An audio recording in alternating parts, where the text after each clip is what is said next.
Call കാർഷിക മേഖലയിലെ പ്രശ്നങ്ങൾ പരിഹരിക്കണമെന്നാവശ്യപ്പെട്ട നെല്ല് കർഷക സമരവുമായി കർഷക സംഘം രംഗത്ത്. പൊന്നാനി ഏരിയ കമ്മിറ്റിയുടെ നേതൃത്വത്തിൽ പൊന്നാനി താലൂക്ക് ഓഫീസിന് മുന്നിൽ നെല്ല് കർഷക സമരം നടത്തി.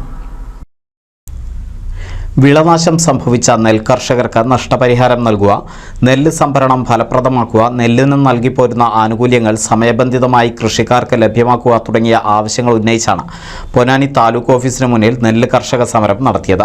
കർഷക സംഘം സംസ്ഥാന സെക്രട്ടറി വി എം ഷൗക്കത്ത് സമരം ഉദ്ഘാടനം ചെയ്തു. ഈ പുതിയ വെളിപ്പെടുത്തലുകൾ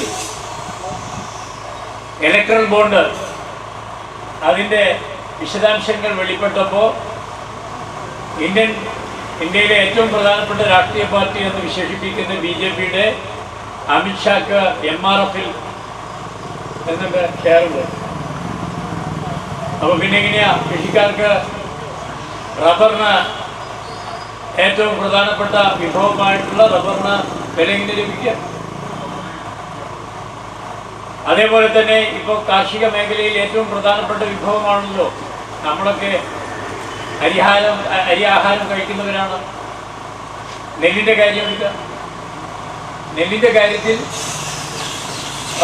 ഈ ഗവൺമെൻറ്, കേരളത്തിലെ ഗവൺമെൻറ് നല്ല പരിശ്രമം നടത്തിയതിൻ്റെ ഭാഗമായിട്ടാണ് നേരത്തെ ഉണ്ടായിരുന്ന 1.25 ലക്ഷം ഹെക്ടറിൽ നിന്ന് 3 ലക്ഷം ഹെക്ടറിലേക്ക് നെൽകൃഷി വ്യാപിപ്പിച്ചിട്ടുള്ളത്. എന്നാൽ അങ്ങനെ വ്യാപിച്ചെങ്കിലും കൃഷിക്കാരൻ ഉൽപ്പാദിപ്പിക്കുമ്പോൾ അതിൻ്റെ സംഭരണം, അതേപോലെ തന്നെ അതിൻ്റെ വിതരണം, അതിൻ്റെ വ്യാപാരം തുടങ്ങിയിട്ടുള്ള രംഗങ്ങൾ പരിശോധിച്ചാൽ കൃഷിക്കാരൻ തഴയപ്പെടുന്നു. ജില്ലാ പ്രസിഡന്റ് പി ജ്യോതിബ, സംസ്ഥാന കമ്മിറ്റി അംഗങ്ങളായ K Narayanan, Rajeesh Uppala, K Devikutty, T Sathyan, C Rajagopalan, C Ramakrishnan, P Muraleedharan, Vasudevan Namboothiri എന്നിവർ സംസാരിച്ചു. NCV news Ponnani.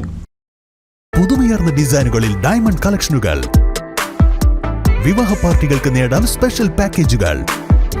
സ്വാഗതം പുതുമയാർന്നൊരു ഷോപ്പിംഗ് എക്സ്പീരിയൻസിന്. Kerala Golden Diamonds, the family jeweller, main road, Vadakkekad.